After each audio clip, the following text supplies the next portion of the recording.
श्री स्वामी समर्थ. जय जय स्वामी समर्थ.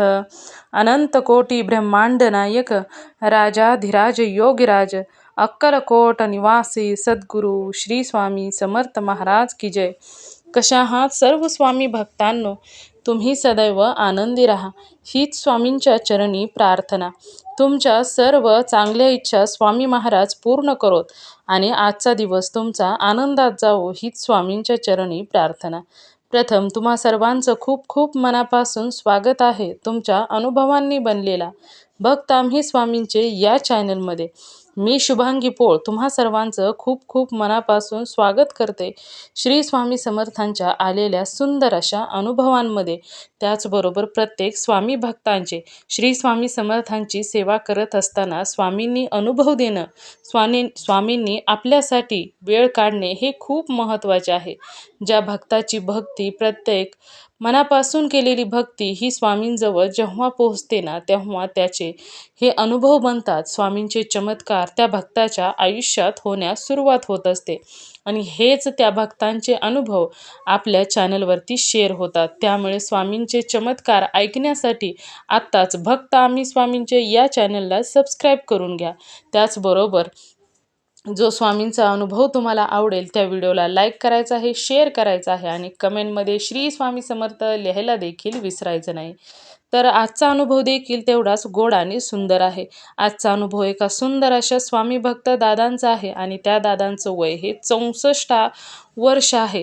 तर त्या दादांच्या आयुष्यात स्वामींनी केलेले जे चमत्कार आहेत ते खूप सुंदर आहेत आणि ते दादा नाशिक येथील आहेत. चला तर मग त्या दादांचा अनुभव ऐकूया दादांच्या शब्दामध्ये.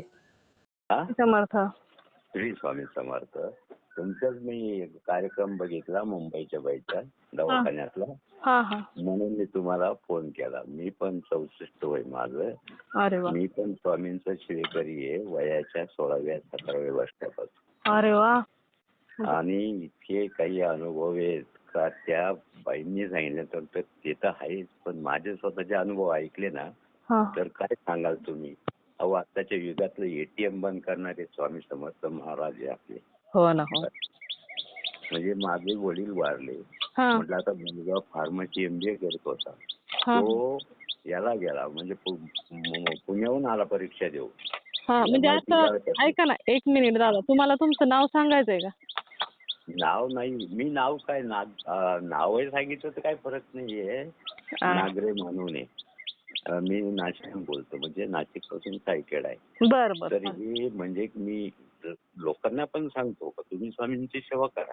हो ना. तुम्ही रडू नका इकडं तिकडं. हो ना. तुम्हाला काही होणार नाही, काहीच होणार नाही. आजार असो, काही असो, हो ना. तुमचे कुठलेही संकट असो, लग्नाचे असो, कार्याचे असो, तुम्हाला कुठेही काही तकलीफ होणार नाही बरोबर. असं मी त्यांना सांगतो. हो ना. तर त्यावेळेस माझा पोरगा परीक्षा देऊन आला. हा. आल्यानंतर मी वडील तर वारले हा. 13 मे 1911ला.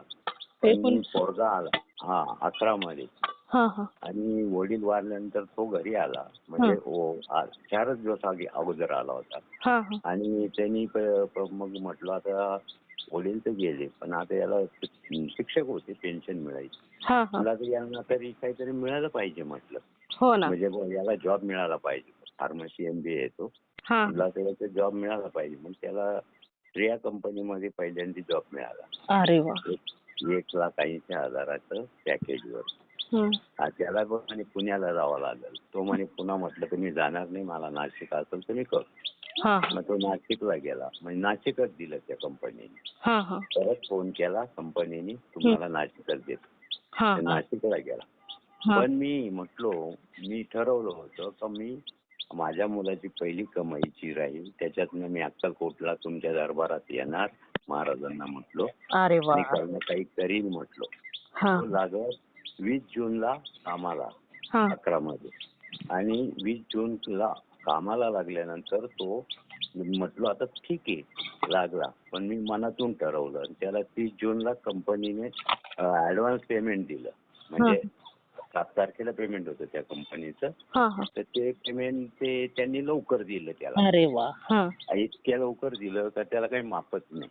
म्हणजे आणि ऍक्सिस बँकेचा चेक दिला. चेक दिल्यानंतर त्याचं खातं SIP आपली कुठली बँक याचा बडोदा बँक. नाही नाही नाही नाही ही आपली ही आपण मोठी बँक कोणती आहे? State of India. हा हा हा आता कुठल्या तरी बँकेचं खातं होतं. मग तो क्लिअर व्हायला 4-5 दिवस लागले. तो आला, त्यांनी ते पैसे काढायला मला फोन केला, म्हणजे पेट्रोलला पैसे काढतो. पण मी बोललो होतो मी माझ्या पोराची पहिली कमाई तिथे येईल द्यायला. हो ना. म्हणजे काय मी येईल दर्शनाला. मी महाराजांना हे सुचवलं होतं. त्यांनी फोन केला, पेट्रोलला पैसे काढतो, माझा डोळ्याला पाणी आलं. म्हटलं हा काय करू राहिला? म्हटलं मग मी बोललो, म्हटलं काढ बाबा आता. काढायला गेला, एटीएम मध्ये 3,500 रुपये चेक दिला होता कंपनीने. कार्ड घातलं आणि कार्ड घातलं तर स्लिप आली, हिशोब आला 3,500तून 1,000 वजा आणि 2,500 रुपये बाकी. पण नोटा नाही आल्या, मग पैसे नाही आले त्याच्यातून. म्हटलं मला माहिती होतं येणार नाही ते पैसे, पहिले तुझ्या हातात आपल्या हातात देणार नाही महाराज. त्यांची दक्षिणा त्यांनी काढून ठेवली. अरे वा.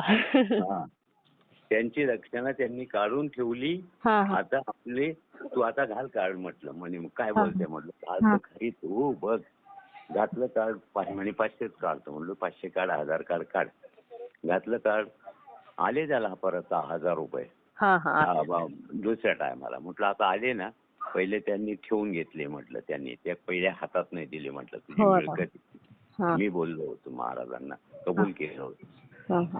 तर तेव्हापासून म्हणजे आता हे तर आत्ताच आहे. असे काही आमचे काही मित्र यांना सांगून ठिकाण्यावर आणलं. एक जण तर असं मित्र होता माझा, आता मी नाव नाही सांगत, यायचा आणि डॉक्टरला जाऊन पैसे देऊन यायचे नाशिकला. तर मी म्हणायचो काय रे? म्हटलं काय चाललंय काय तुझं? काय नाही. म्हटलं काय नाही, काय करू नको. म्हटलं बाबा स्वामींचं फक्त एक अगरबत्ती वाढेपर्यंत नाडीवर जप कर. श्री स्वामी समर्थ नाडीवरती जप कर रोज 40 दिवस. अहो 20-25 दिवस झाले कुठं? तर त्याने मला येऊन सांगितलं तर काय म्हणे आपल्याला कुठं वाणी भक्ताकडे दुनियाकडे जायची गरज नाही म्हणे. मी नीट झालो म्हणे. अरे वा, बघा अनुभव. 4-5 हजार रुपये तो दर महिन्याला नेऊन घालीत होता डॉक्टरांना. डॉक्टरांनी सांगायचे हे टेस्ट करा, ते टेस्ट करा, हे करा, ते करा. आणि मग त्याच्यामध्ये त्याचे पैसे जायचे आणि आमच्यामध्ये बसायचं तर काही बोलतच नसायचं.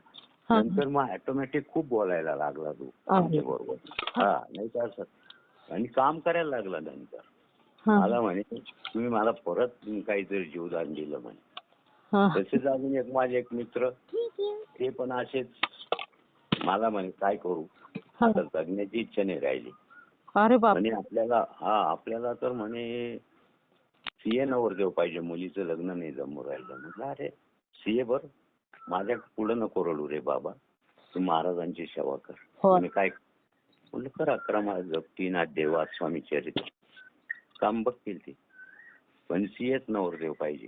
अहो सीएच नवरदेव मिळाला झालं आणि ती मुलगी चांगल्या ठिकाणी गेली. फक्त सासू सासरेने एक मुलगा, बहिणीचं लग्न झालेलं, आता मस्तपैकी जळगावला स्थायिक. म्हणजे इथपर्यंत आपण आपल्याला जे माहिती आहे ना आपण ते करतो. पण अजूनही मला वाटतं लोकांनी येवावं. थोडा आजचे जे आहे ना मोदी साहेब ते सुद्धा म्हणजे स्वामी समर्थ महाराजच.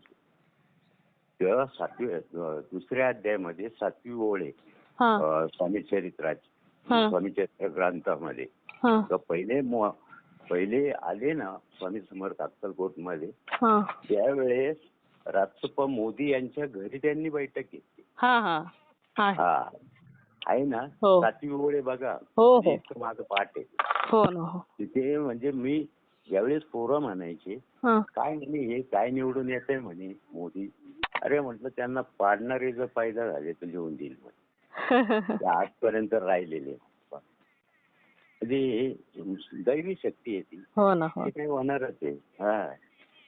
आणि खूप म्हणजे आता काय सांगायचं आपल्याला मारून टाकेपर्यंत. एक लक्ष्मीपूजेच्या दिवशीची गोष्ट, मी हॉस्पिटलला अहो काय नाही म्हणजे असं बाहेरचाच प्रकार होता. मला म्हणजे मी हॉस्पिटलमध्ये. हा. म्हणजे पॉयझनची केस झाली. अरे बापरे. हा. तर लक्ष्मीपूजेच्या दिवशीची अमावस्या, तोच पिरियड होता दिवाळीचा. हा हा. मला त्या सलाईंच्या पिशवीवरती असा सोन्यासारखा चमचम दिसणारा नाग दिसायचा. अरे बापरे. नाग दिसायचा आणि माझ्या तोंडून फक्त एकच जप, श्री हा. स्वामी समर्थ. त्यावेळेस तो गोळा होऊन जायचा, म्हणजे असा एक जागी स्थिर होऊन जायचा. हा, घाबरल्या आणि होत असेल. तो महाराजांचा जप चालू ठेवला का हा. 4 तास चाललो हो, थोडे वेळ 4 तास. बापरे. नंतर 4 तासानंतर एक बाई आणि एक माणूस काय म्हणतो माहिती का मला, हा. अरे काय स्वामी समर्थ लावलंय म्हणे, तुला न्यायचंय म्हणे. म्हणजे हा माझा अनुभव आहे. आणि मला महाराजांनी त्यावेळेस वाचवलं. म्हणे काय स्वामी समर्थ जप चालू केलाय म्हणे, तू बंद कर म्हणे, मला तुला न्यायचंय म्हणे. अयो बापरे. हा. ज्यावेळेस आपण बंद केला ना महाराजांचं जप, तो असा खाली उतरायला निघायचा. बापरे. नळी सलाईंच्या नळीच्या लेवलनी. म्हणजे हे इतके अनुभव घेतलेले. म्हणजे सलाईंची जी दांडी होती त्याच्यावरती होता का तो? तो नाही, सलाईंच्या पिशवी राहते ना, हा. सलाईंची, हा. त्या पिशवीवरती बसलेला. तो खाली उतरायला बघायचा. ज्यावेळेस मी बंद केला ना महाराजांचा जप, हा. तो खाली उतरायला बघायचा. जप चालू केला, हा. जागेवरती गोळा होऊन जायचा. बापरे, काय हा 4 तास असं चाललं. आणि आमची सासूबाई येऊन बसेल भेटायला. हा. ते बरं झालं, ते देवाचं नाव घेताय, देवाचं नाव घेताय. अहो म्हटलं, मी काय सांगू यांना. पण जवळच ते थकले समोरचे, काय करणारे, आपल्या करणी बिरणी करणारे, काय बाहेरचं असेल ते. अमावस्या होती ना. हा. बापरे. आणि तो काळ अमावस्याचा काळच असतो ना. अमावस्याचा काळ आणि लक्ष्मीपूजेच्या अमावस्याचा काळ होता. बापरे. आणि मी दवाखान्यात होतो, वसंत पवार डॉक्टरांच्या दवाखान्यात. हा माझा स्वतःचा अनुभव आहे. बापरे. त्याच्यामुळं महाराजांपेक्षा जगात कोणीच श्रेष्ठ नाही, कोणीही नाही. कोणी किती काही म्हटलं, आणि मी आजपर्यंत देव बदललेले नाही. बरोबर. माझे आता ते मगाच्या बाईंनी सांगितलं ना मुंबईच्या, दत्त बावन्नी म्हणजे गुरुचरित्रातले गुरुचरित्र ग्रंथ आहे ना, त्याच्यातले एका ग्रंथातलं एक ओवी घेतलेली त्यांनी. त्याला 52 अध्यायाचा ग्रंथ आहे ना. तर त्याच्यातले 52 दत्त बावन्नी म्हणजे प्रत्येक अध्यायातली एक ओवी घेतलेली. ती पण दत्त बावन्नी म्हणजे पॉवरफुल आहे. मी पण वाचतो ती. अरे वा. 3 वेळा तरी वाचतो मी. बापरे. काहीच होत नाही. मस्त वाटतं, फ्रेश वाटतं. आणि आपल्याला कोणी काही करू शकत नाही. ते केसाला सुद्धा धक्का लागू शकत नाही. हो ना. आपल्यामध्ये इतकी ताकद येते दत्त बावन्नीत.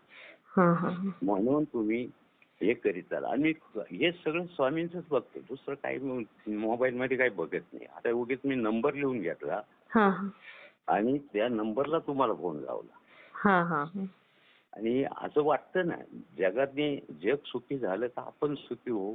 म्हणजे महाराजांचं हे आहे, महाराज तुम्ही महाराज आहे. पहिलं जर दर्शनाला गेले ना, कोणी असो, त्यांनी पहिलं खंडरावचं त्या अक्कलकोट मधल्या खंडरावच्या मंदिरात जाऊन दर्शन घेतलं पाहिजे. मला स्थानिक अक्कलकोटच्या माणसाने सांगितलं. हो. तर तुम्ही तिथं जा तुमचं, आणि पहिलं दर्शन खंडरावचं घ्यायचं, आणि नंतर स्वामींचे सगळे दर्शन घ्यायचे, जिथं आहे तिथं नाही तिथं. मला त्यांनी सांगितल्यानंतर मग मी जवळ जातो ना, त्यावेळेस त्यांचे दर्शन घेतो. 2018 मध्ये माझं मूळव्याधाचं ऑपरेशन झालं. केले डॉक्टर नाशिकला. आणि मॅडम होते भूल देणारे डॉक्टरी, जाधव म्हणून. त्यांनी मला भूल दिली कमरापासून खाली. मला म्हणे लेन्सर का काय, त्यांनी ते ऑपरेशन केलं माझं मशीनच्या आधी. तर मला म्हणे, तुम्ही काका म्हणे तुमचं बीपी हाय झाला होता. बापरे. म्हणे काय, म्हणजे ऑपरेशन झालं. मला त्या मॅडम डॉक्टर बोलल्या, जाधव म्हणून डॉक्टर होते, लेडीज. म्हटलं मॅडम मला काही तसं वाटलं नाही, माझा बीपी काय हाय बीपी मला काही दुखलंच नाही, तर मी काय सांगू म्हटलं मॅडम. हो ना. पण तो जप चालू होता महाराजांचा. आणि काय बोलते हा म्हणून तुमचं तोंड पुटपुट पुटपुट पुटपुट चालू होत. म्हटलं मी 1 मिनिट बंद नाही ठेवलं, माझं ऑपरेशन चालू आहे तेव्हा. हो ना. कारण माझं कमरेपासून मला भूल दिली होती आणि वरती मी व्यवस्थित मला सगळं समजत होतं. हो ना. पण हृदयात त्या बाई स्वामींचं नाव होतं. हो स्वामींचा जप चालू होता मला. त्यावेळेस त्या डॉक्टरीन बाईला सुद्धा आश्चर्य वाटलं. काय सांग एवढं बीपी हाय झाला, मशीन दाखवित होतं आणि हे मला काहीच नाही झालं, म्हणजे दुखलंच नाही काही. आणि खरंच नाही दुखलं, कशाला लपवायचं. स्वामींची लीला आपल्या. स्वामींची लीला लीला नाही त्यांच्या, ते काय आता ते काहीच त्यातलं त्यांना शब्दच नाहीये महाराजांच्या पुढे. हो ना. हो ना. हो जायचंय मला, तर आता दर्शनाला आताच पोराला म्हटलं पास बस माझा पास काढून आण. हा, हा. मी 18 मध्ये गेलेलो आहे 31 डिसेंबरला, आता मला परत जायचंय. हा, हा. असं मग आता ते काय माझं वय 64 चालू आहे. आणि तुम्ही वयाच्या 17व्या वर्षी तुम्ही स्वामी सेवेत आला. तुम्ही म्हणजे हो. त्यावेळेस कसे आला स्वामींच्या सेवेत तुम्ही? आम्ही ना रसवंती चालीत होतो. हा. मी रसाचा धंदा करायचो. हा. तर वडील पुढे यात्रेला गेले असे महाराष्ट्रातले, हा. त्यांनी फोटो आणला होता महाराजांचा. आणि मी ज्यावेळेस मी अगरबत्ती प्रत्येक म्हणजे दुकानातून 10 वाजता लावायचो सगळं आवरून सावरून झाल्यावर, हा. महाराजांच्या फोटो पुढे 2 अगरबत्त्या लावल्या हा. मी. हा. आणि दुकानात फॅन बिन होते माझ्या, हा. तर त्या ऑटोमॅटिक त्या अगरबत्त्यांनी पेट घेतला हो. अरे बापरे. हा अगरबत्ती स्वामींचेच फोटो पुढल्या बरं का. हा, हा. अरे म्हटलं एकदम म्हणजे आपण पेट गुलकाडी कशी पेटवतो अशा प्रकारे पेट घेतला त्या अगरबत्त्यांनी हा. लावल्यानंतर सगळं दर्शन झाल्यावर. मग लक्ष गेलं, मी विझवले हाताने. आणि म्हटलं काय घडलं बा असं. तेव्हापासून म्हटलं नाही आपल्यावरती श्रद्धा आहे म्हटलं महाराजांची. अहो आता तर सोडा, आता तुम्ही चॅनलचं काम करता किंवा माझी तुम्ही क्लिप दाखवाल, माझी ती दाखवा नका, दाखवू बी नका. मी म्हणतो पवार म्हणून अक्कलकोटला कामाला आहे याच्यामध्ये का अन्नदान क्षेत्रामध्ये. तर मी माझ्याकडं 12 महिने स्वामींची उदी असते घरामध्ये अंगारा. तर त्यांना मी म्हणजे आपण काही ना काही आपल्याला नाही जायला जमत वयामानाने, आपण पोस्टात जाऊन काहीतरी करतो त्यांचं. मग ते आपल्याला पाठवत असतात प्रसाद म्हणून. मग मी म्हटलो पवार साहेब म्हटलं नंबर आहे माझ्याकडे त्यांचे. म्हटलं मला उदी नाही राहिली, ते साध्या पाकिटात पाठवलं तर पोस्टवाले कधी देता कधी नाही देत, असं आलं लक्षात. अरे वा. आणि मग ते मला रजिस्टर करून टाकतात ते बिचार. होय. अरे वा. रजिस्टर अजून सोडलं बी नाही, एक पाकिट टाकता आलंय गुरुवारी मागच्याच. तुमचे एवढे सुंदर अनुभव आहेत आणि शेअर का नाही करणार सांगा बरं दादा. तर तिथं ज्यावेळेस मी त्यांना फोन केला का मला उदी पाठवा, त्यावेळेस अहो म्हणजे नागरिकांचा. म्हटलं हो, म्हटलं पवार साहेब काय बोला. अहो तुमचंच पाकिट आहे आज हातामध्ये, आता ह्या मिनिटाला तुमचंच पाकिट आहे म्हणे माझ्या हातात. अरे वा. आणि मी ते पॅक करतोय म्हणे. आणि ते रात्रीचा टाइम 7चा होता. बापरे. म्हणजे माझ्या मनातील तेव्हा मी फोन करायचो बसल्या बसल्या, हो मला उदी थोडी 2-3च पाकिट राहिले पुढी, तर मला पाठवा म्हटलं. आणि आले का मग काही नाही, त्यांनी लगेच 2 दिवसात मला आली बी उदी. अरे वा. तर ते तेवढं करतात. आणि त्यांना म्हटलं जादा टाकायचं की मला 4-6 पुढ्या टाकून द्या. किती छान. तर मी सकाळी उदी लावणे, दर्शन घेणे, 3 माळ जप करणे, ओम श्री स्वामी समर्थ 3 माळ जप करणे, एक ओम नमः शिवायची करतो. आणि अशा प्रकारे दत्तभावानी वाचतो, हनुमान चालीसा वाचतो. अरे वा. आणि मनात आलं तर डायरेक्ट स्वामी चरित्राचं पारायण करून टाकेल. अरे वा. असं पूर्ण वाचून 1-1.5 तास लागतो. पोर काय करतो माझा, त्याचं काही नाही. तो लुपिन मध्ये काम करतोय नाशिकला, एकाच कंपनीत 11 वर्ष झाली. होय. अरे वा. छान आहे ना. तर हे स्वामींचं. आणि त्यावेळेस ते मग मला तिकून जेव्हा ते डायरेक्ट बोलले पवार साहेब हा माझा अनुभव पहिला आहे म्हणे. का तुम्ही फोन करताना तुमचंच नावाचं पाकिट हातात आहे. अरे म्हणजे स्वामी तुमच्यावरती किती हे करता याच्यावरून दिसतं म्हटलं. स्वामींचं लक्ष प्रत्येक भक्तावरती असतं दादा. फक्त आता तुम्ही कसं आहे की खूप वर्षापूर्वीचे भक्त आहात, त्यामुळे जरा तुमची भक्ती स्वामींजवळ जास्त पोहोचलेली आहे. त्याच्यामुळे म्हणतात ना, प्रत्येकाच्या आत्म्यामध्ये ईश्वर वास करतो. मी बदलापूरला समर्थवाडी म्हणून आहे. मी तिथं गेलेलो आहे. ते आठवले सर म्हणून, त्यांना पण स्वामी प्रसन्न आहे. अरे वा. तर मला त्यांनी सेवा दिली. म्हणजे तिथं जे मंदिर मेन स्थान होतं ना, ते झाडून घ्या बाळा. घेतलं झाडून, आंघोळ बिंघोळ केल्यावरती झाडून बिडून घेतलं आणि लगेच लहान पोरगी आली म्हणे, काका चला नाश्त्याला. गेलो, नाश्त्याला गेलो, नाश्ता केला आणि नाश्ता करायच्या आधी सरांकडे गेलो. सर कुठून आला बाळ? म्हटलं मी चांदोरी सायकेडा, म्हणजे नाशिक जवळच. हो का? मग त्यांनी डायरेक्ट म्हणे, अहो म्हणजे तुम्ही गंगा गोदावरी मातेच्या गावची का? म्हटलं हो. अरे वा.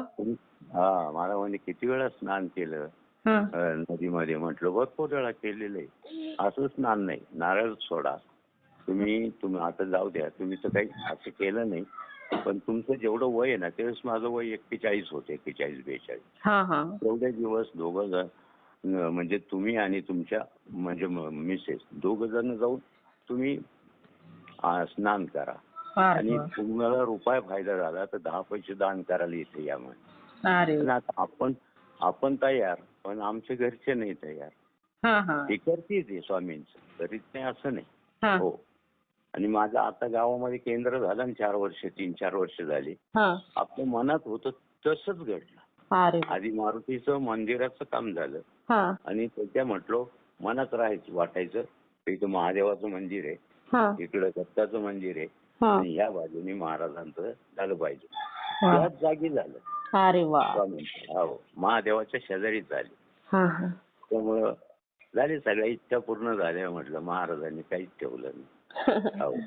आपल्याला कायमचं हमेशा त्यांचं आपण काय म्हणतो ना, आपण मागं पुढे चालतो. एखादा अधिकारी झाला तर त्याला कसं बॉडीगार्ड असतात, तसं महाराजांची जो सेवा करतो ना, ते हमेशा त्यांच्या पाठीमागे. त्याला जगात कुठंच काही भीती नाही अशी. अगदी 100% दादा खरं आहे. जगात कुठे जाऊ. अहो तो माझं तर जाऊ दे, माझी पोरगी आहे कल्याणला राहते आधारवाडी. ते जॉब गेला होता, IT इंजिनियर आहे. घरी होते ते आणि घरात तिच्याकडे काय स्वामींचा छोटा फोटो देवाऱ्यामध्ये होता. मला माहिती काय करायचं. मी सोमवारी मला उपास करू म्हणून बोलवलं होतं. म्हटलं चला उपास करू म्हणून जेवण नाही करू तिच्या इथं. आणि मग ते गेले इंटरव्ह्यूला, जॉब नाही दुसऱ्या एका कंपनीत. मी एक नारळ घेतलं, महादेवाला जाऊन आलो, दर्शन घेऊन आलो. तिथं मंदिर होतं जवळ आधारवाडीमध्ये, तिथं जाऊन आलो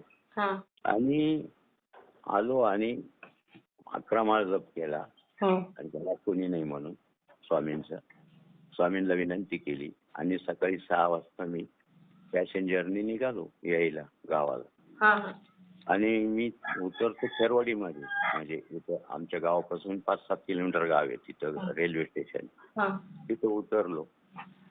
मी उतरतो कुठं तर फक्त मी निघताना माझ्या डोळ्यातून पाणी आलं. स्वामींच्या तिथं जाऊन पाणी आलं माझ्या डोळ्याला. पाणी आल्यानंतर आता काय करावं म्हटलं, महाराजांना म्हटलं आता बघा तुम्हीच काय करायचं सांभाळा म्हटलं. अहो ती गाडी खेरवाडीमध्ये उभी राहत पुढे ब्रेक मारती. चोरीचा फोन आला, 3 कंपन्यांची आता ऑफर लेटर आहे म्हणे. आता कोणत्या कंपनीत जायचं हे तुम्ही सांगा. अंगाला काटा आला माझ्या. 3 कंपन्यांचं हे म्हटलं आता त्याच्यातून निवड आणि जा बाई म्हटलं. त्यांना सांगा जॉईन होऊन जा. त्यांनी तिथं 10-11 लाख रुपयाच्या पॅकेजवर काम केलं 5-7 वर्ष. नंतर मग वाढवली, 15, 16, 17 लाखापर्यंत गेलं. आता पोरींना ते सांग महाराजांचं करावं, काहीच सोडणं. प्रत्येकाला हेच सांगणार की स्वामी शक्तीसारखी जर पाठीशी असेल ना तर काहीच घाबरण्याची गरज नसते. काही नाही कोणतीही सिच्युएशन असली तरी पण त्याचं किती काही झालं काही केलं तरी काही होत नाही. इतकी स्वामींची ताकद आहे. पण ज्याला कळले ना तर कळतं ना तेच. एकदम आता एखाद्या वेड्याला जर काही सांगत बसलो तर त्याला काय फायदा आहे? तो नाही ते डोक्यात तर काय करू शकतो आपण? काय नाही बरोबर. तो ऐकण्याचा 10 लोकांना सांगायचं 10 लोकांमध्ये 2 लोकांनी ऐकलं ना तरी आपण दोन कुटुंब सुखी झाले तरी त्यांचा आशीर्वाद आहे. असं एवढं आपण मानतो. आपलं काम आहे सांगायचं आणि यायचं सांगायचं 10 लोकांना राहिलं त्याच्यातले 2 जरी तयार झाले तरी लाईक खूप झालं. असं अहो ते आमचे ते जळगावला ते राहत्या ना किती इतके स्वामींचे हे करते आता का बस काय म्हणजे पोथी 11 माळ सतत दिली. त्यांचं घर झालं जळगावला सगळं झालं. ते गाव सोडूनही गेले. पोरीचं लग्नही झालं आणि सगळं झालं. ती नवर जवळ मिळाला. म्हटलं मग त्यांना मी फोनवर बोलत राहतो अजून ह्याच्यापेक्षा अजून काय पाहिजे म्हटलं तुम्हाला मला एवढं सांगा. आणि पोरगी एकदम विमानाने प्रवास करती फिरती मग काय अजून पाहिजे त्याच्यापेक्षा. प्रत्येक पूर्ण झाली. हो सगळ्या इच्छा पूर्ण झाल्या. मी लोकांना सांगतो आणि आपलं काम आहे तेवढं. आणि काही न ऐकणारे असले त्यांना काय सांगून फायदा नाही काही नाही. काही नाही सांग आपलं काम सांगायचं घ्यायचं की नाही ते त्यांचं काम आहे. हो हो काहींना तर 4-4 अहो मी इकडे गेलो श्रीरामपूरला आणि गाडीवर बसलो. त्यांना म्हटलं काय हो आणि ते माळी समाजाचे अभंग आडनाव म्हटलं म्हटलं तुम्ही स्वामींची सेवा करीत चला. अहो त्या माणसाने मला डायरेक्ट स्वामींचे साहित्य ग्रंथ भेटते ना त्या दुकानातच घेऊन गेले. आणि काका सांगा तुम्ही जे काय काय लागत होते. मला म्हणे कोणती कशी सेवा करू. म्हटलं कशी करायची. म्हटलं अशी करायची 3 अध्याय मात्रा मार. ते वडील म्हणे थोडी ड्रिंक्स करते. ऑटोमॅटिक ड्रिंक्स बंद झाली. ऑटोमॅटिक त्यांचा 22-25 लाखाचा बंगला झाला. हे सगळं स्वामींच्या सेवेत आल्यापासून झालं. म्हणे काका एक अनुभव असा आला ते दूध डेअरीत काहीतरी कामाला होते ते त्यांना टार्गेट दिलं मार्च एंडला मॅनेजरने मोठ्या का बाबा इतकं मला टार्गेट पाहिजे म्हणे 4 का 5 लाखाचं. मी म्हटलं आता हे 7-8 दिवसात 4-5 लाख रुपये कसे काय गोळा करायचे बुवा दूध डेअरीचे असं फक्त. पण मग आता बघा म्हणे महाराजांना त्यांनी केली विनंती. अहो ते टार्गेट म्हणजे 2 दिवस आधीच झालं म्हणजे. त्या माणसाने मला फोनवर सांगितलं तर म्हणे बघा म्हणे तेव्हापासून माझं हे आणि मी आजही माझ्या घरांचा नंबर आहे तर मी पाठीत राहतो. म्हणजे ते मला मी सांगत राहतो जाऊन या अक्कलकोटला दर्शन करून या. ते माझ्याशी कधी मध्ये आठवून आले तर करत्या फोन बोलतो. तो म्हणतो आता वडील काहीतरी मला घर झालं म्हणे सगळं काही झालं आनंदात चाललंय. नॉनव्हेज करीत नाही काही नाही चाललंय असं करा. आता बघा हे मी ऐकलं म्हटलं नंबर पण दिसला म्हणून मी तुम्हाला फोन केला. काही हे करू नका म्हणजे राग मानू नका. एवढे सुंदर अनुभव ऐकण्याची संधी मला मिळाली तेच खूप मोठं भाग्य आहे दादा. हो विसरूच नका महाराज. आणि मला आहे ना स्वामींचं हे म्हटलं ना तर म्हणजे काही त्यांच्या असं काही कार्यक्रम असला ना ऑटोमॅटिक रडू येतं काही काय बुवा असं. मी दिंडोरीला जातो. दिंडोरीला क्लोज सर्किट लावलं होतं पूजा चालू होती महाराजांची आणि मी ते क्लोज सर्किट मध्ये सारखं बघायचो आणि डोळ्यातून तर पाणी थेंब असं सारखं व्हायचं. आमच्या गावचा एक स्वामी भक्तच होता त्यांनी बघितलं तू माझ्या मागं पुढं असं आम्ही लाईनशीर बसलो होतो तर माझ्या 1 का 2 नंबर मागं होता तो. तर पाहिलं बुवा हा माणूस रुमाला आणि हे तर सायकेट ते का डोळे पुसू राहिले. मला ते का बरोबर रडू राहिले. मलाच कळत नव्हतं तर मी स्वामींकडे बघायचो माझ्या डोळ्यातून ऑटोमॅटिक व्हायचं असं. म्हणजे क्लोज सर्किट लावलं होतं त्यांनी कॅमेरे तर त्याच्यामध्ये मला ते मी तो कार्यक्रम बघायचो तुझ्या पाठीचा आणि ऑटोमॅटिक रडू यायचं. म्हणजे इथपर्यंत अनुभव घेतलेला आहे. आणि मी जातो कधी त्र्यंबकला जातो. आता बरेच वर्षात गेलो नाही जातो मी त्र्यंबकला गेलो तो जातो दर्शनाला कुलगुरुपीठात. आता दुसरा पिक्चर येणार आहे बघा. आणि एक आहे स्वामी मी आधीच संकेत दिले होते का कोविड येणार, अरे तर देऊळ बंद होणार. देऊळ बंद पिक्चर कोणी काढला? स्वामींच्या याच्यावरतीच निघाला ना. म्हणजे पहिले संकेत कोणी दिले होते? स्वामींनी दिले होते. एक दिवस नाही, एक दिवस देऊळ बंद होईल. हा, देऊळ बंद झाले का राहिले? झाले होते ना. ही स्वामींची कृपा आहे. म्हणजे हे स्वामींनी आधीच संकेत दिले होते, बघा काय होईल. अगोदरच सांगितलं होतं सर्वांना की काय होणार आहे. पिक्चरचं नावच दिलं होतं ना देऊळ बंद. आणि एक दिवस ना एक दिवस देऊळ बंद झालेच ना. कोविड मध्ये दर्शन बंदच केले ना. हो. म्हणजे हे स्वामींनी आधीच संकेत दिले होते, तरी कळालं नाही कोणाला. पुढे जाऊन असंच घडणार आहे हे त्यांनी अगोदरच सांगितलेलं होतं. अगोदर म्हणजे संकेतच दिले होते, काही राहिलंच नव्हतं ना. स्वामींच्या याच्यात काही म्हणजे तडजोडच नाही त्यांच्या बाबतीत तरी. हो ना. हो. नाही पण स्वामी सेवेत करण्याचं भाग्य आहे दादा की स्वामींच्या सेवेत आहेत म्हणून ते सुरक्षित आहेत. अहो किती लोक मी बघितले असे ते ठिकाण्यावर आलेले स्वामींची सेवा करायला लागल्यावर. कुठे गेले कुठे झाले. मी कोर्टात जायचो. एक जण असंच नाशिकचा होता, मिरीमध्ये राहायचा. तो म्हणे मी नाही करीत महाराजांचं, पण माझी मिसेस करती म्हणे महाराजांची सेवा. त्याच्यावरती 10-12 लाख नाही 10-12 कोटी रुपये काय असं तो बोलला. माझ्यावर कर्ज झालं होतं.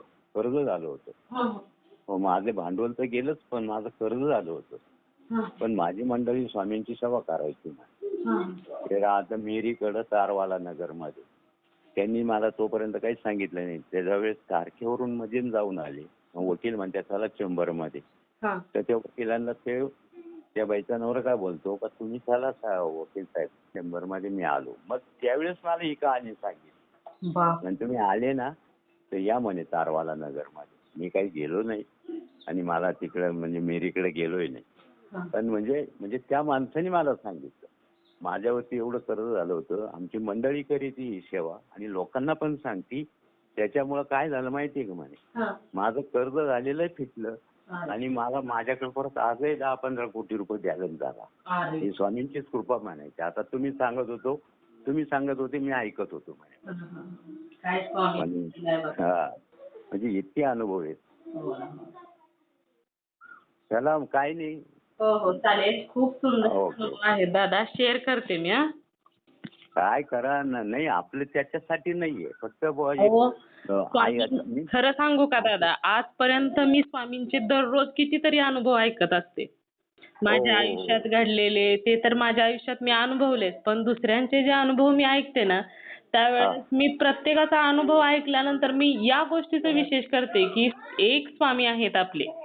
पण त्या स्वामींची लीला ना खरोखरच अगाध आहे. कारण ना त्यांनी प्रत्येक भक्तांच्या आयुष्यात चमत्कार केले, परंतु तेवढेच वेगवेगळे चमत्कार केले. आजपर्यंत मी जेवढे अनुभव ऐकले ना त्यातला एकही अनुभव असा नाही की त्यांनी या भक्ताच्या बाबतीत सेम केलेला आहे की बाबा या भक्ताला संकटातून काढण्यासाठी अशा प्रकारे स्वामींनी चमत्कार केला आणि तसंच दुसऱ्या भक्तांच्या बाबतीत केला नाही.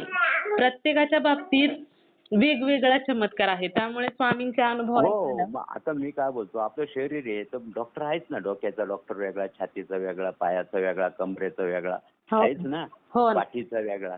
मग तसंच आहे ना. जर ज्या बाजूचं ज्या माणसाचं हे लक्षण असेल ते लक्षण ते बरोबर सॉल्व्ह करतात. मी जमीन विकली साटोरीची जमीन विकली आणि म्हटलं आपण काय करून बसलो. सगळी जमीन विकून टाकली 7.25 बिघे. आपण काय करून बसलो बघा बरं का. त्यावेळेसची गोष्ट म्हणजे एकदम सत्य परिस्थिती. स्वामी आज गुरुवाराचे आणि मी खोटंही बोलणार नाही कधी जिंदगीत. त्या असं मी बोलतो आणि मी म्हटलं आपल्याला नंतर माझ्या लक्षात आलं का आपण काय करून बसलो. सगळी जमीन विकली आणि किती रुपयाला 18-19 लाखाला. आता तो म्हटलं 9 मधली गोष्ट 8 मधली गोष्ट 27 जुलै खरेदी द्यायची. तारीख पण लक्षात आहे माझ्या. हा हा म्हटलं पण महाराजांना म्हटलं मला परत जमीन भेटेल का? मग आता मी असं वेड्यासारखं झालो. मी आता आसपासचे खेडे, गावात तर नाही काही विकू शकत कुणी, पण खेड्यावरच्या लोकांना म्हणायचो, ओळखीवाले राहायचे. म्हटलं अरे कुठं विक्री निघाली ना, 5 लाख रुपये बिघा असला तरी मला सांगा, मी 2 बिघे का होईना घेईन म्हटलं. असं करायचो. आणि काही काही तर गावातले मला येऊन हिनवायचे, अरे म्हणे आता तुला 2 पोरी, तुझ्या त्या पोरींचे लग्न कशी होती, जमिनीचे भाव तर 10 लाख रुपये बिघा झाला, तू काय जमीन घेऊ शकतो आता? तुला मिळाले किती? त्याच्यामध्ये पोराच्या शिक्षणाचे गेले खर्च, तू काढलाय तुझा खर्च चालू, काय तू करशील? म्हणलं बरोबर आहे.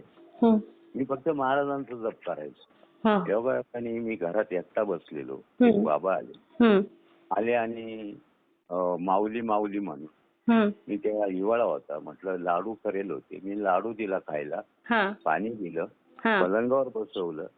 अरे म्हणे, म्हटलं बाबा, म्हटलं आपली जमीन सगळी गेली. अरे जाऊ दे ना म्हणे, ते तुला मिळेल ना जमीन. म्हटलं कुठं? पण गावात भेटेल म्हणे, गावात. अरे वा, काय बोलते गावात? गावात कोणी गुंठाभर विकायला तयार नाही. म्हटलं तरी तुम्ही म्हणता गावात भेटेल. हो म्हणे भेटल, मी सांगतो. पण म्हटलं पण मग आता हे केव्हा भेटेल? तुम्ही बोलताय बाबा भेटेल, पण ते केव्हा भेटेल? ती जमीन, तुझी जमीन विकून किती दिवस झाले? 4-5 महिने झाले. तुझी जमीन विकल्यापासून 16व्या महिन्यात तुझी खरेदी होईल म्हणे. अरे वा, 16व्या महिन्यात. म्हटलं कसे का? 16व्या महिन्यापर्यंत. आणि ती व्यक्ती बळच जमीन देणार आहे, झोपून राहा म्हणे. बापरे. आमच्यात चुलत भावाने मला खरंच बळच जमीन दिली. अरे वा, 1.5 एकर. आणि ती जमीन दिली. ती जमीन गावाजवळच आहे माझी. इथून फक्त घरातून 5 ते 7-8 मिनिटं लागतात जायला. आणि जमीन दिली आणि बरोबर 17 जुलै 2009 ला, 17/11/2009 ला खरेदी झाली. म्हणजे 7व्या महिन्यात 27 जुलैला विकली होती 8 ला. ते 5 महिने आणि हे 11 महिने. 11 16व्या महिन्यातच खरेदी झाली. ते स्वामी समर्थ महाराज होते. हो ना, त्यांनी घरात येऊन सांगून. हो ना, तुम्हाला टेन्शन आलं होतं ना. टेन्शन. परत त्याच्यानंतर माझ्या लक्षातच नाही आलं कधी आपल्याला जमीन भेटेल का, कधी ते डोक्यातच नाही आलं. म्हटलं ना, तुम्हाला टेन्शन आलं होतं ना, त्याच्यामुळे ते तुम्हाला सांगायला घरी आले. हो, पताका घेऊन आणि माऊली माऊली करीत आहे. अरे वा. आणि ते उंच, एकदम उंच, आणि टोपी विपी, नेहरू शर्ट, माऊली माऊली. दाराच्या पुढे उभे राहिले. घरात कोणी नव्हतं. मी लाडू पण दिला, पाणी दिलं, वरून दक्षिणा दिली 2-3 रुपये. जा म्हटलं बाबा तुम्ही. आणि त्याच घडलं. मी म्हटलं ते दुसरे तिसरे कोणी नव्हते, ते स्वामी महाराज होते. हो ना, हो ना. ते तुम्हाला टेन्शन आलं होतं ना. मग आपल्या स्वामींना आपला भक्त टेन्शन मध्ये नाही ना आवडत. नाही आवडत. एकदम सत्य बोलली तुम्ही. कोणी असो. अहो नुसतं ताप आला होता एकदा मुलीला, माझ्या मोठ्या मुलीला. मेंदू मध्ये असं म्हणजे बरमळायची तापात. म्हटलं अरे काय झालं काय तुला? तिचं नाव रोहिणी. म्हटलं झालं काय तुला? म्हटलं तू घाबरू नका. मी उद्या आणली आणि तिचा हात धरला, डावा हात, आणि केला माझ्या मनाने जप चालू. श्री स्वामी समर्थ, श्री स्वामी समर्थ. महाराजांना म्हटलं आता बघा तुम्ही. ती मला 10 मिनिटांनी काय म्हणते माहितीये का उठून? ती म्हणती, नाना तुम्ही काय केलं हो म्हणे. मला मी एकदम नॉर्मल झाले, ताप गेला माझा. अरे वा. म्हणजे हे फक्त नाडीवर जप केला जरी त्यांनी माझी पोरगी उठवली 10 मिनिटात. 10 मिनिटात ती स्वतः म्हटली मला तोंडाने, मला बरं वाटतं नाना. अरे वा. म्हणजे हे आजही मी स्वामींचं प्रत्येकाला सांगतो, घरातही म्हणतो, कोणी किती पैशावाला हो, कसं हो, त्याच्याविषयी आपल्याला देणं घेणं काहीच नाही. आपण दुसऱ्यांचा कोणाचा विचार नाही करायचा. आपण फक्त महाराजांचा विचार करायचा. तुम्ही आहे ना, तुम्हाला पण म्हणजे हात जोडून सांगतो का तुम्ही मॅडम 100% महाराजांची सेवा सोडू नका. नाही हो, स्वामी माझे जीव की प्राण आहेत दादा. अहो मी सगळे हेच ऐकतो. मी सगळं म्हणजे दुसरं मोबाईलवर काहीच ऐकत नाही. असं आहे. हे अनुभव आहेत ना लोकांचे, हे ऐकतो आणि काही अनुभवातून मला रडू पण येतं. हो ना. अरे हाय काय. आता एक क्लिप पाहिली होती मी परवा तेरवा. ते म्हातारी शेतीत म्हातारा काम करतो.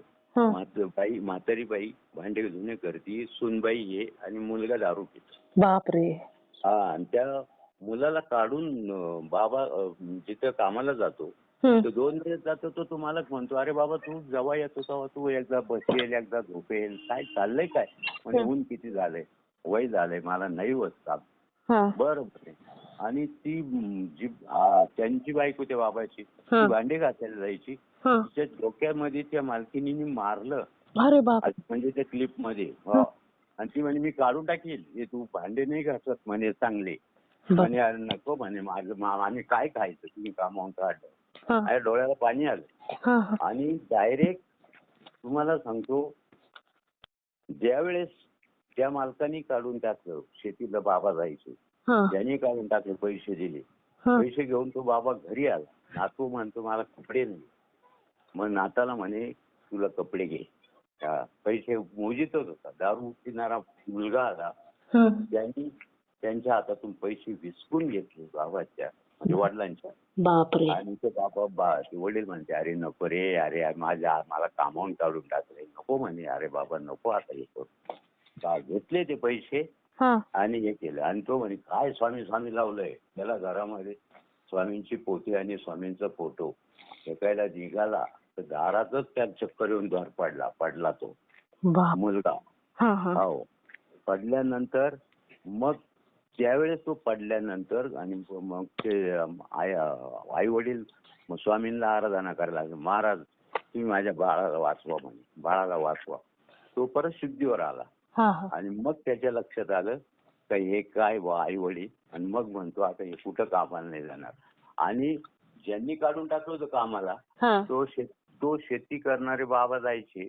ते म्हणे बाबा तुम्हाला काढून टाकलं तर माझ्या वावरात पिकाना बी काही व्हायना बी, तुम्ही काम नका करू पण वावरात येऊन बसा. ती बाई पण आली.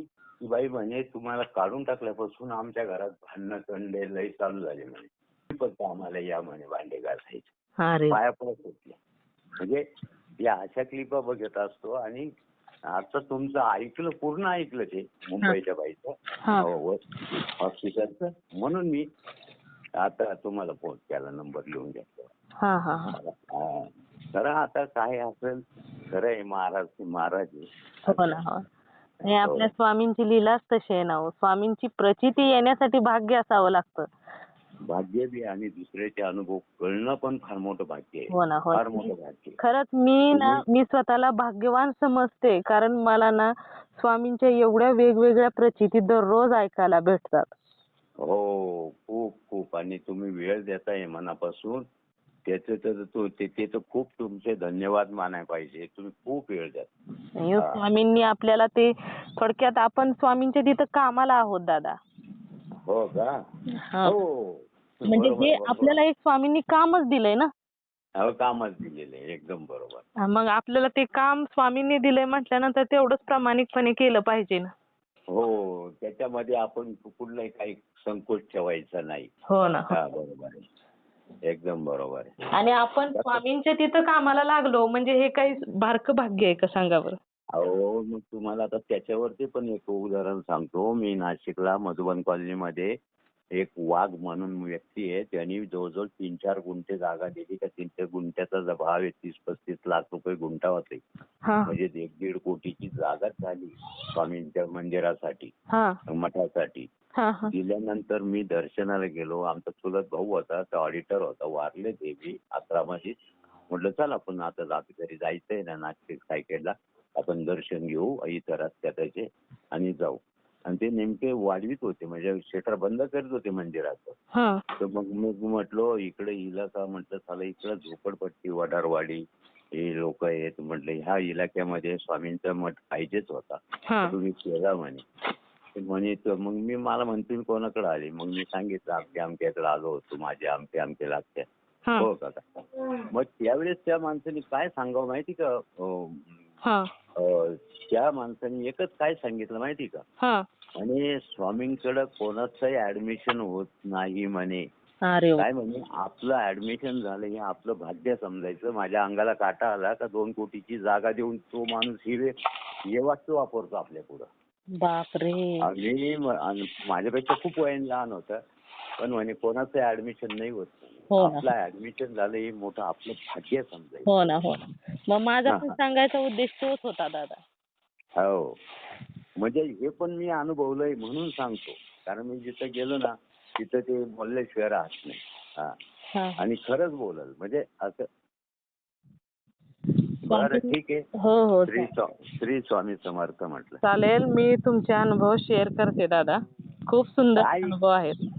हा, नाही काय आता आहे ते आहे. आपण आपल्या मनाला माहिती आहे. हो ना, पण कुठेतरी म्हणजे कुठेतरी परत त्याची रिव्हिजन झाली पाहिजे हो ना. आणि हे ते बरोबर. हे झालं पाहिजे. हा, नाही आमचा पोरगा पण मानतो. तो पण अक्कलकोटला जातो. तोही पारायण करतो. हा हा त्याच्या मनातील तेव्हा इथं मंदिरात जातो. हा हा हो, हा, आमचं काही कमी नाही. म्हणजे आम्ही सगळं हेच केलंय.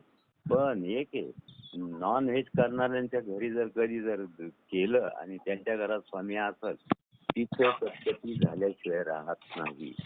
हा हा. ते त्यांना चालत नाही. असं आहे.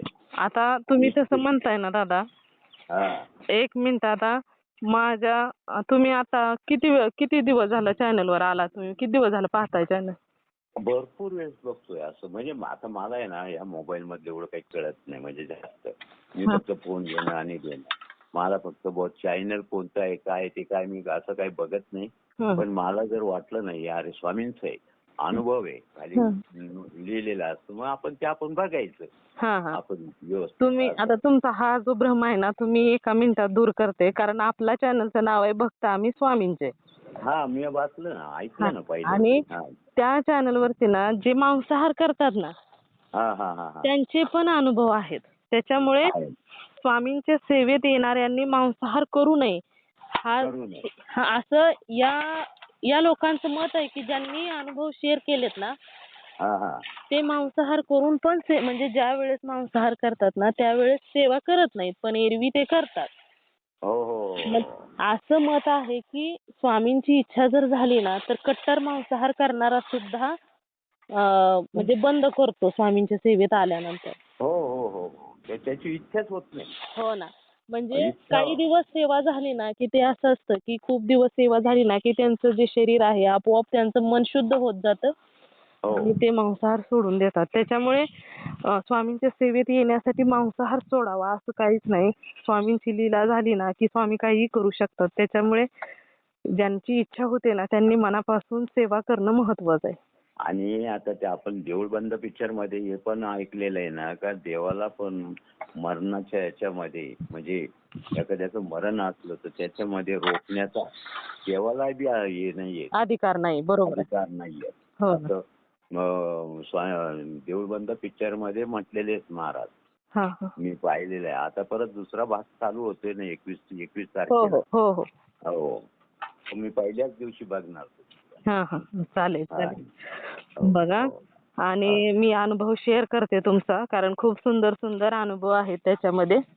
हो, काही गेलं ना तरी मिळतं. तुमचं आहे ते तुम्हाला देणारच महाराज. असं आहे. ते आता उगीच मी नंबर लिहून घेतला, कुठं तरी रिव्हिजन व्हायला पाहिजे बरोबर आहे. बोललो. बरं, ठीक आहे. श्री स्वामी समर्थ. श्री स्वामी समर्थ.